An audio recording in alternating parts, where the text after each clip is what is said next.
BNP chairperson, বাংলাদেশের সাবেক 3বারের প্রধানমন্ত্রী দেশনেত্রী বেগম খালেদা জিয়া গতকালকে পরলোক গমন করেছেন।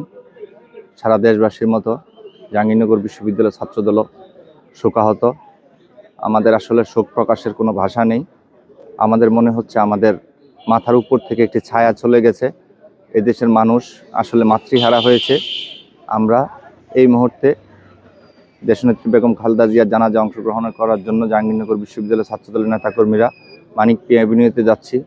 আমরা আল্লাহ তাআলার কাছে দোয়া করি, প্রার্থনা করি আল্লাহ যেন দেশনেত্রী বেগম খালেদা জিয়ার জীবনের সকল চুল পড়া অনেক কমে গেছে। থ্যাংক ইউ মা। চুলের ভিটামিন জুই মাল্টিভিটামিন কোকোনাট অয়েল। ভুল ত্রুটি মার্জনা করে আল্লাহ পাক যেন তাকে জান্নাতের মেহমান হিসেবে কবুল করেন।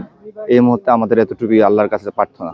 আমরা সামনে কাল পরশুর দিকে আমরা কোরআন খতম, মিলাদ মাহফিলের মতো ম্যাডামের জন্য, ম্যাডাম আত্মার শান্তি পায়, তার রুহের মাগফিরাত কামনা করে আমরা আমাদের বিভিন্ন কর্মসূচি প্রণয়ন করব। গতকালকে আমাদের অভিভাবক, যিনি দলটার প্রতিষ্ঠা ধরতে গেলে আনুষ্ঠানিক প্রতিষ্ঠা করছেন, এবং যার পিছনে দীর্ঘ সময় আমি রাজনীতি এবং আমার সহকর্মী রাজনীতি করেছি, তাকে আমরা গতকালকে হারিয়েছি। আমরা খুবই ভারাক্রান্ত এবং এই মনোবেদনা প্রকাশ করার মতো না।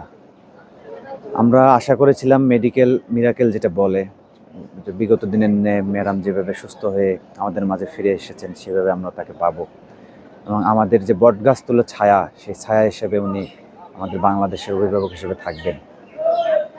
কিন্তু প্রকৃতির বাইরে তো আমরা কেউই না। আল্লাহর ডাকে উনি সাড়া দিয়েছেন, তার রুহের মাগফিরাত কামনা করি। আমরা ধর্মীয়ভাবে নিজ নিজ জায়গা থেকে ওনার জন্য প্রার্থনা করব।